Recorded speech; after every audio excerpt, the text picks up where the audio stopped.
The woman was refueling when she accidentally saw a strange scene. A man was running toward her in a bizarre posture. Before she could react, he had already grabbed her neck tightly. She struggled with all her strength, but the man seemed to be controlled by some force, dragging her to the edge of death. At the critical moment, a man named Archer rushed forward to help. The woman barely escaped and crawled under the car, but the out-of-control man didn't give up. He broke free from Archer's grip and bent down to reach under the car. Archer saw this and kicked him hard in the stomach, but it had no effect. The man stood up again, still staring at the woman. Then he charged toward the store where she was hiding. The woman stumbled through the aisles in panic. The man's figure loomed closer, his arms reaching out. She threw herself at the back door, but it was locked. The man was already in front of her. She looked at him in despair. And all of this had started a month earlier, on one morning. The new teacher, Justine, went to school as usual. When she opened the classroom door, she found it completely empty. Out of 18 students, only one, Alex, had come to school. At first, she thought it was just a prank the students had planned together. But when the parents of the missing children checked the footage,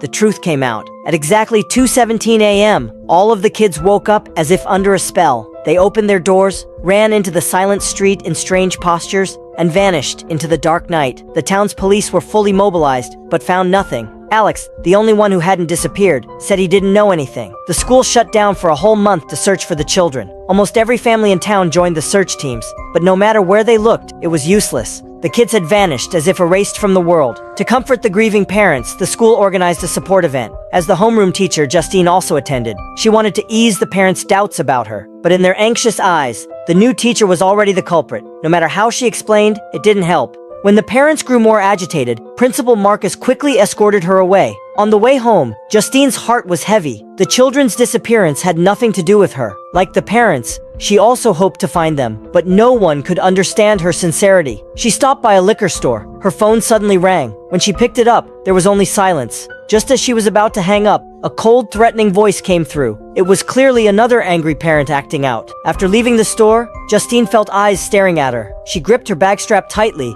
and hurried to her car. Her eyes scanned the pedestrians on the street. Back at home, she pressed against the window, checking outside carefully. When she confirmed no one was following, her heart finally eased. Just as she wanted to numb herself with alcohol, a sudden noise came from outside. She peered through the peephole in the window, but saw nothing. Thinking she was being paranoid, she tried to calm down. When the noise stopped, she grabbed her stun baton and rushed outside. The street was empty and silent. Then her gaze fell on her car. Someone had painted the word witch in red across it.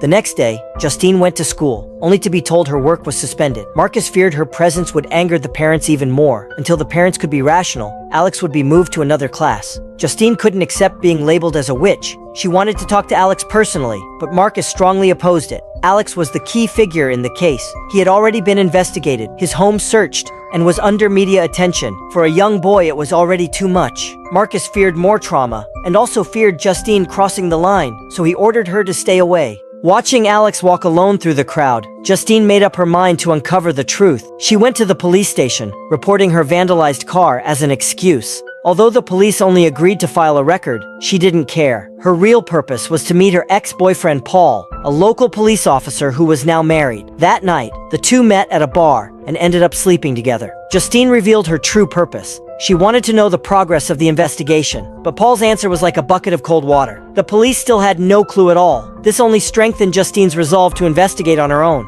She waited outside the school, eyes locked on Alex. She silently followed him all the way to his house. When she rang the doorbell, no one answered. Puzzled, she noticed that all the windows were sealed with newspapers. She walked to the backyard and searched carefully. Accidentally, she spotted a tiny gap in the window. She leaned closer to look inside. On the sofa sat two people, perfectly still. The eerie sight made her heart race. In panic, she knocked over a shovel. She quickly calmed herself and peered inside again, but the two people remained exactly the same, not moving at all. After leaving Alex's house, Justine immediately told Marcus about her discovery, but Marcus didn't care about this strange incident. Instead, he accused her of ignoring his warning. Justine tried to argue back, but Marcus warned that if she contacted Alex again, he would have to fire her under school rules. Seeing her concerns dismissed once again, Justine walked into a liquor store with heavy steps. Suddenly, a woman rushed up and shoved her to the ground. Before she could get up, the woman grabbed liquor from the shelf and poured it all over her. That woman was Paul's wife. Clearly, she already knew Justine had an affair with her husband. That night,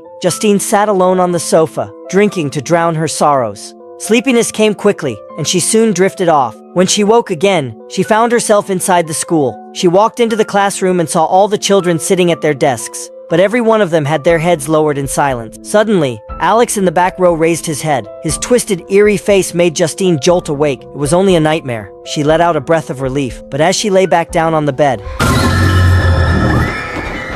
the dream made her more certain. Alex must be hiding some terrible secret. The next day, she stopped Alex on his way home. She tried to get some answers from him, but Alex's reaction shocked her. He was firm and cold, rejecting every one of her questions. He gave her no chance to press further. Unwilling to give up, Justine banged on Alex's front door. But just like before, there was no response inside. Determined to find out the truth, she decided to stake out his house overnight.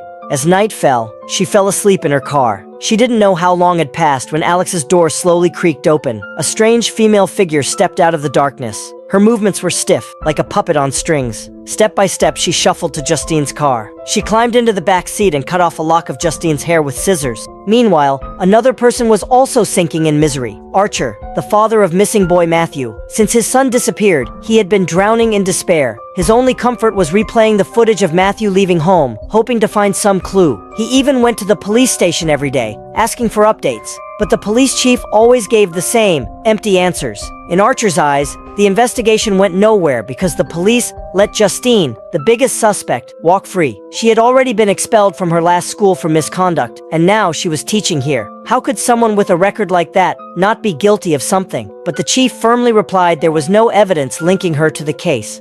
Without evidence, they had no legal reason to arrest her. Disappointed in the police, Archer vented his anger during the support group meeting. He stood up and loudly accused Justine. His words quickly stirred up the emotions of the other parents. He wanted to rush up and demand answers from her, but Marcus shielded her and escorted her away. Unwilling to let go, Archer secretly followed. He trailed her to the liquor store, then back to her house. And it turned out, he was also the one who had painted "Witch" on her car. Back home, Archer drifted into a daze. Suddenly, he sat up in bed, only to see his own body still lying there. The clock beside him clearly showed 2:17 a.m. Realizing his soul had left his body, Archer ran outside. In the night, he chased after the shadow of Matthew. It finally stopped in front of a house. The house looked exactly like his own, down to the furniture inside. He trembled as he pushed open the bedroom door. On the bed lay Matthew, staring back silently. Archer choked with tears, apologizing to his son.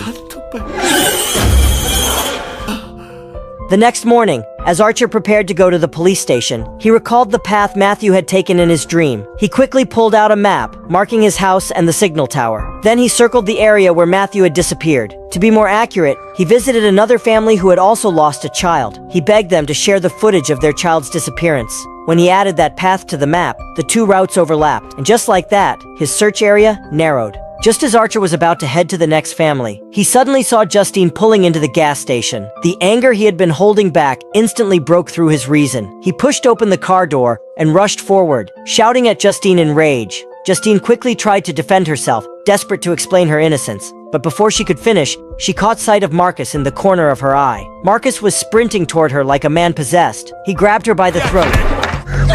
Archer rushed in and shoved Marcus away. Marcus got back up, ready to go after Justine again, but Archer stopped him. This time, Marcus's twisted gaze locked on Archer instead. The reason Marcus became like this went back to the day he received Justine's call. That day, Marcus was at the supermarket when Justine told him about the strange things at Alex's house. On the surface, he firmly rejected her request to investigate, but behind the scenes, he secretly contacted Alex's guardians. To his surprise, it wasn't Alex's parents who showed up at school, but his aunt Gladys. Gladys's odd clothing immediately raised questions in Marcus's mind. From her, Marcus learned that Alex's parents had suddenly fallen ill, and lately she had been the one taking care of him. Marcus insisted on visiting their house for a check, since Gladys was not Alex's legal guardian. Some matters required face-to-face communication with his parents. When Marcus got home, he was about to leave for Alex's house when the doorbell suddenly rang. Opening the door, he was shocked to find Gladys standing there. Her face was pale, and she was panting heavily. She asked Marcus for a drink of water. Marcus was puzzled. There were plenty of stores in town. Why would she come all the way here for water? At that moment, Marcus's husband Terry came over and invited Gladys inside. Once inside, Gladys muttered strange, incomprehensible words. Marcus brought her a basin of water as requested. Then he noticed something odd in her hand, a ribbon from his office.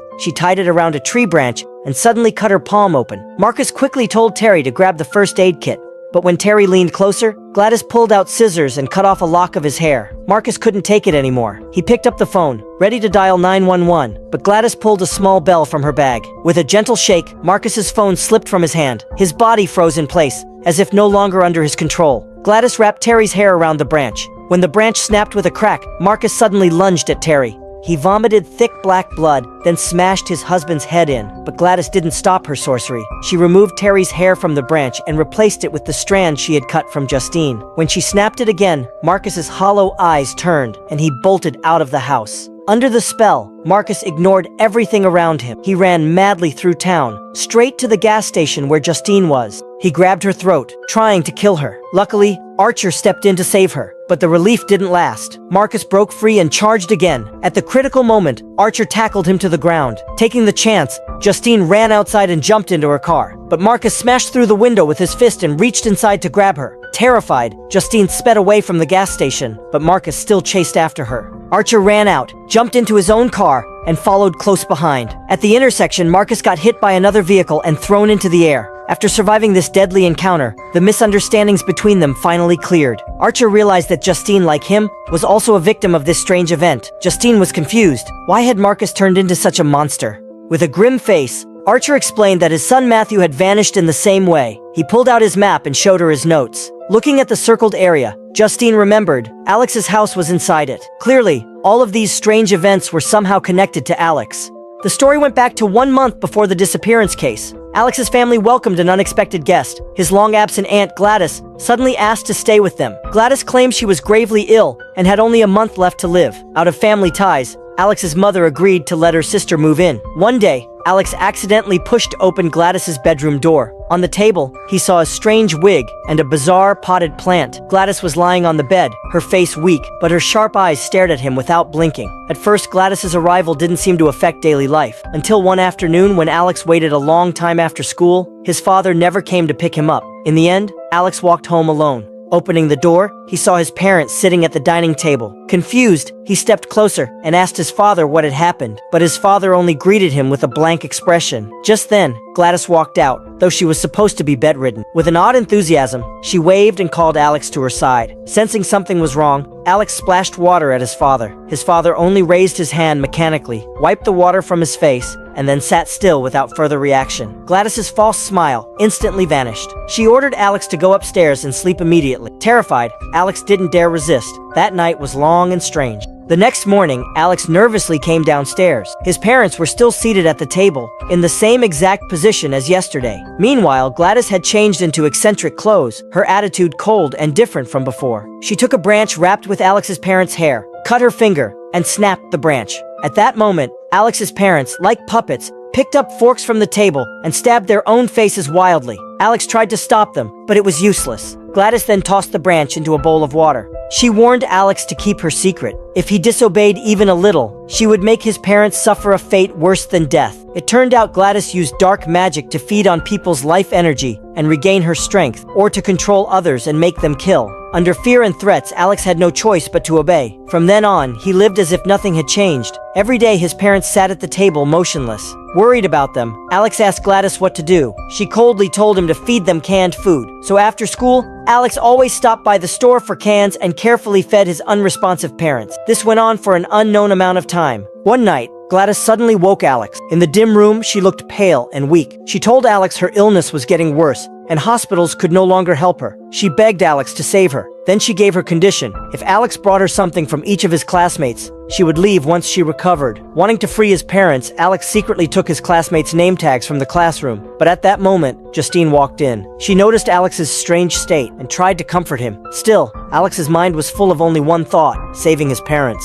That night, he handed the name tags to Gladys. Soon, she began her ritual. With a gentle shake of her bell, the clock struck 2:17 a.m. All the children left their homes, running into the streets in strange postures. One by one, they disappeared into Alex's basement. It was only then Alex realized Gladys had tricked him, but with his parents still under her control, he didn't dare reveal the truth. When investigators came to search the house, he helped Gladys clean up. Gladys used her magic to hide the children outside. When the officers left, the kids were summoned back into the basement. Later, when school reopened, Alex was placed in another class. Every day, he still bought canned food after school. At home, he not only fed his frozen parents, but also the imprisoned children in the basement. One day, Alex came home to find a police car outside. Inside, he saw Paul and a homeless addict named James, both already under Gladys's control. Just days earlier, Paul had caught James breaking into a house. During the arrest, Paul had been pricked by a dirty needle from James's pocket. Angry, Paul punched him hard, but because his car camera recorded the violence, Paul had no choice but to release James to avoid trouble. James, homeless and living by theft, snuck into Alex's house days later. In the basement, he discovered the 17 missing children standing stiff and silent. Alex's zombie-like parents also appeared, chasing him until he fled into the woods. There he glimpsed a mysterious red-haired woman waving at him, the same one from his dreams. Still shaken, James thought of the reward money. He nervously went to the police station, hoping to claim the $50,000 bounty. By coincidence, Paul spotted him outside the station. Afraid James would expose his earlier brutality, Paul immediately chased after him. James fled back to his tent in the woods, but Paul soon caught him and pinned him down. In desperation, James shouted that he knew where the missing children were. That finally made Paul stop. Paul cuffed James to the back seat of his patrol car and drove straight to Alex's house to check. When they arrived, Paul went in alone, leaving James locked inside. Several hours later, Paul came back out, but his movements were stiff and strange. Expressionless, he opened the car door and dragged the terrified James into the eerie house. When Alex returned home, he found two more strangers inside the house. Frightened, he ran upstairs, only to bump into Gladys coming out of her room. Gladys suddenly warned him not to step on the salt spread across the floor. Back in his room, Alex saw a car parked outside. He realized it was Justine and Archer coming to uncover the truth. Gladys also noticed their presence. She immediately controlled Paul, making him wave and invite them in. Seeing Paul, Justine didn't suspect anything at all. She and Archer entered the dark house, searching everywhere. As expected, they unknowingly crossed the salt line. The next second, Paul and James rushed at them like wild beasts. Archer pinned James down and punched his face again and again, but the controlled James no longer felt pain and kept struggling to rise and attack. On the other side, Justine panicked and ran around the room. Paul chased her relentlessly. The two clashed in the kitchen. Paul lunged forward, wrapping his hands around her throat. Terrified, Justine snatched up a peeler and slashed across his face. But Paul still felt no pain. He knocked the knife from her hand and squeezed harder, trying to strangle her to death. At the last moment, Justine grabbed the gun from his belt and pulled the trigger at his head. Outside, Archer finally knocked James out cold. But before he could catch his breath, James stood up again. After a brutal struggle, Archer's strength was spent. James pinned him to the ground. At the critical moment, Justine arrived and shot James dead. Meanwhile, Alex knew he couldn't just hide. He went to Gladys's room, but the moment he crossed the salt, his parents charged at him. Alex quickly ducked back into his own room. Through the broken door, his mother's twisted face snarled at him. As they were about to break in, Alex slipped out the side door and ran. He dodged through the halls until he burst into the room where Gladys performed her rituals. Hearing his parents still smashing the door outside, Alex grabbed a branch and decided to fight back. He cut his finger and smeared blood on it. Then he wrapped Gladys's wig around the branch. At the same time, Archer had found the missing children in the basement. Desperate to save them, he moved closer, but Gladys lurked in the shadows. She immediately bewitched him. Archer's hands tightened around Justine's throat. She struggled desperately, her face turning pale. Then came a sharp crack, the sound of a branch breaking. Gladys suddenly realized she had become the cursed one. Panicked, she ran wildly through the rooms, but there was no escape from the children she had enslaved. They smashed through barriers and chased her down. Finally, one child tackled her to the floor. The rest swarmed over her, tearing her body apart. As Gladys was ripped to pieces, all those she had controlled suddenly stopped moving. Since Archer had been under her spell for the shortest time, he was the first to recover. He rushed outside and hugged his son Matthew tightly. Justine also saw Alex safe and sound in the room. Although the nightmare seemed to be over, it left scars that could never be healed. Alex's parents never regained consciousness. All of the missing children were eventually reunited with their families, and some of them only began to speak again after a long while.